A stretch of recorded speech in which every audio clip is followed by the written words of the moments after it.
Hello friends, आज हम इस वीडियो में देख रहे हैं कि इंपोर्टर रजिस्ट्रेशन क्या होता है लीगल मेट्रोलॉजी में। बहुत सारी क्वेरीज हैं। नॉर्मली कस्टम्स में इंपोर्टर्स का माल फंस जाता है। माल क्लियर कराते समय कस्टम ऑफिसर बोलता है कि आप लीगल मेट्रोलॉजी का इंपोर्टर लाइसेंस या उसको CHS LMPC भी बोलते हैं, LMPC आप लाइसेंस दीजिए। तो इंपोर्टर्स कंफ्यूज हो जाते हैं। वो कहते हैं कि इंपोर्टर लाइसेंस तो हमारे पास ऑलरेडी है। तो इंपोर्टर लाइसेंस नॉर्मली आपका IC कोड नहीं होता, खाली IC कोड एक जनरल इंपोर्टर लाइसेंस है। लीगल मेट्रोलॉजी एक्ट के स्पेशल प्रोविजंस के अंडर इंपोर्टर रजिस्ट्रेशन प्रिस्क्राइब किया गया है। आपको importer registration legal metrology act में टोटल 2 तरीके के इंपोर्टर लाइसेंस होते हैं। एक इंपोर्टर लाइसेंस होता है वेट एंड मेजरमेंट इंस्ट्रूमेंट्स के लिए। दूसरा इंपोर्टर लाइसेंस होता है for non weight and measurement items which are pre packed commodities. Pre packed commodities के लिए जो कि वेट एंड मेजरमेंट नहीं है। पहले हम बात कर लेते हैं आपकी उन आइटम्स की जो प्री पैक्ड कमोडिटी हैं और आपने हिंदुस्तान में इंपोर्ट कर ली है पर आपके पास लीगल मेट्रोलॉजी नहीं है। प्री पैक्ड कमोडिटी क्या क्या हो सकती है? एनी कमोडिटी जो कि पैकेजिंग है जिसका। अब कई लोग क्वेश्चन पूछते हैं कि बल्क पैकेजिंग है, रिटेल पैकेजिंग है। Packaging means packaging. Wholesale packaging भी आप सेल कर सकते हो या रिटेल को भी आप सेल कर सकते हो। तो दोनों ही सूरतों में पैकेजिंग के ऊपर कुछ मैंडेटरी डिक्लेरेशंस जो हैं लीगल मेट्रोलॉजी एक्ट की जो प्रिस्क्राइब की गई हैं वो आपको करनी बहुत जरूरी है। जब भी आप इंपोर्ट कर रहे हो उस केस में आपको इंडियन लैंड पे किसी भी प्री पैक्ड गुड्स को लाने से पहले वो सारी डिक्लेरेशंस पूरी करनी है और आपको इंडिया में एक इंपोर्टर रजिस्ट्रेशन या फिर आप उसको बोल सकते हो इंपोर्टर लाइसेंस लेना जरूरी है, राइट। ये इंपोर्टर जो लाइसेंस है ये आप अपने किसी भी लोकल आपका जो जुरिस्डिक्शनल ऑफिस है लीगल मेट्रोलॉजी का वहां पे आप अप्लाई करके आप ले सकते हो। और लीगल मेट्रोलॉजी के अंदर जब भी आप इंपोर्टर लाइसेंस आप अप्लाई करते हो आप ध्यान रखिएगा कि ये 2 तरीके के अगर आपके गुड्स जो आपकी प्री पैक्ड कमोडिटी हैं अगर आपको सेम स्टेट में बेचनी है तो आप अप्लाई कर सकते हो अपनी लोकल स्टेट का इंपोर्टर लाइसेंस। अपने ऑफिस वहाँ पे लोकल लीगल मेट्रोलॉजी ऑफिस को अप्रोच कीजिए, वहाँ पे एप्लीकेशन फाइल कीजिए और आप अपना स्टेट का ही आप इंपोर्टर रजिस्ट्रेशन को या फिर जिसको हम बोलते हैं इंपोर्टर लाइसेंस आप ले लीजिए, राइट।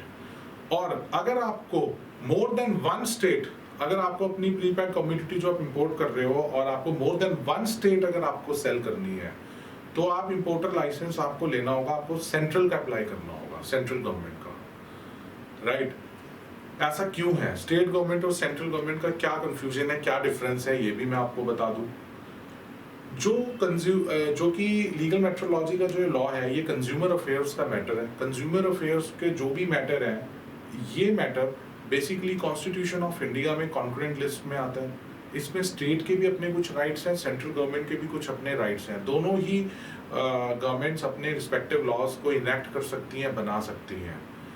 जब आपको विद इन सेम स्टेट अगर आपको अपने गुड्स बेचने हैं उस केस में तो आप अपनी लोकल स्टेट का ही आप इंपोर्टर लाइसेंस ले लीजिए लीगल मेट्रोलॉजी में, वो इनफ है। अगर आपको मोर देन 1 स्टेट अगर आपको अप्लाई करना है तो आपको सेंट्रल गवर्नमेंट का लाइसेंस लेना पड़ेगा। अब सेंट्रल गवर्नमेंट का लाइसेंस लेने के लिए कहाँ पे अप्रोच करना पड़ेगा? सेंट्रल गवर्नमेंट का भी लाइसेंस लेने के लिए आपको अपने स्टेट में ही अप्लाई करना पड़ेगा। स्टेट जो है वो एप्लीकेशन सेंट्रल गवर्नमेंट को दिल्ली में फॉरवर्ड करती है क्योंकि सेंट्रल गवर्नमेंट का कहीं पे भी इंडिया में दिल्ली के अलावा कहीं पे भी कोई ऑफिस नहीं है। तो डिपार्टमेंट ऑफ लीगल मेट्रोलॉजी जो मिनिस्ट्री ऑफ कंज्यूमर अफेयर्स के अंडर आता है गवर्नमेंट ऑफ इंडिया के अंडर, उसे स्टेट गवर्नमेंट आपकी एप्लीकेशन फॉरवर्ड करेगी और आपको फाइनली इंपोर्टर रजिस्ट्रेशन आपको मिलेगा। अब हमने ये पूरी जितनी भी मैंने आपसे डिस्कशन की ये हमने बात कर ली importer registration for pre packed commodities. अब दूसरे तरीके का एक इसमें इंपोर्टर रजिस्ट्रेशन होता है लीगल मेट्रोलॉजी में, उसको हम बोलते हैं legal metrology under section 19 which is for the weight and measurement instruments. Hindustan में किसी भी वेट एंड मेजरमेंट इंस्ट्रूमेंट को इंपोर्ट करने से पहले आपको इंपोर्टर रजिस्ट्रेशन लेना ज़रूरी है, उसका भी प्रोसीजर सेम है। आपको अपने स्टेट ऑफिस के अंदर अप्लाई करना है। और मैं आपको एक चीज़ बता दूं कि जो लीगल मेट्रोलॉजी में जो इंपोर्टर रजिस्ट्रेशन है वेट एंड मेजरमेंट के लिए, ये सिर्फ सेंट्रल गवर्नमेंट ही इशू कर सकती है। स्टेट गवर्नमेंट सिर्फ एप्लीकेशन को रिसीव करती है, लीगल मेट्रोलॉजी ऑफिसर आता है आपके यहाँ पे इंस्पेक्शन करता है और they has to forward this application to the central government. Delhi में ये सेंट्रल गवर्नमेंट के ऑफिस में ये फॉरवर्ड होगी और वहीं से ही लाइसेंस ग्रांट होता है। दोनों ही केसेस में व्हाट पेपर्स आर रिक्वायर्ड, बड़े बेसिक पेपर्स चाहिए होते हैं कि आपका बिजनेस का कॉन्स्टिट्यूशन, आपके प्रमोटर्स के basic ID proofs like PAN, Aadhaar, जो आपकी कंपनियां का जो पैन कार्ड होता है वो लगता है, उसके अंदर जीएसटी सर्टिफिकेट, आईसी नंबर लगता है, ये सब बेसिक पेपर्स हैं।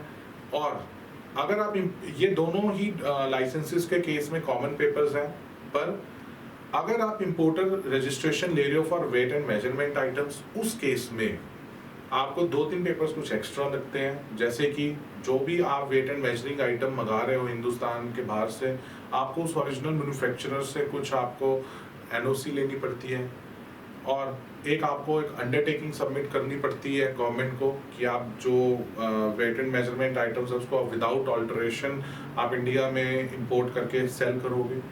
ये सब चीज़ें हैं। लाइसेंसिंग थोड़ी टेक्निकल है, प्रॉपर एक्ट पढ़ के इसके ऊपर एक्ट करना बहुत ज़रूरी है। अगर आप बिना प्रॉपर लॉ में अवेयर हुए ही अगर आप इसकी एप्लीकेशन को फॉरवर्ड कर सकते हो तो आपको उसकी कुछ प्रॉब्लम्स फेस करनी पड़ सकती है।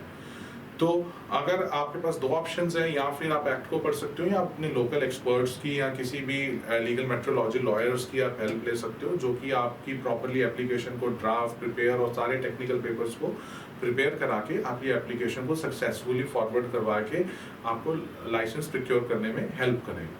अगर आपकी कोई भी क्वेरी है, आप वीडियो के नीचे जो भी आपको व्हाट्सएप हमारी डिटेल्स दी गई हैं और आपको हमारे वेबसाइट का वेब एड्रेस दिया गया, आप हमें कांटेक्ट कर सकते हो। और वीडियो के नीचे दिए हुए कमेंट बॉक्स के अंदर आप हमारे को हमारी ईमेल आईडीज़ के ऊपर ईमेल भी कर सकते हो या कमेंट्स में कुछ आप क्वेश्चन अपना छोड़ सकते हो। थैंक यू, धन्यवाद।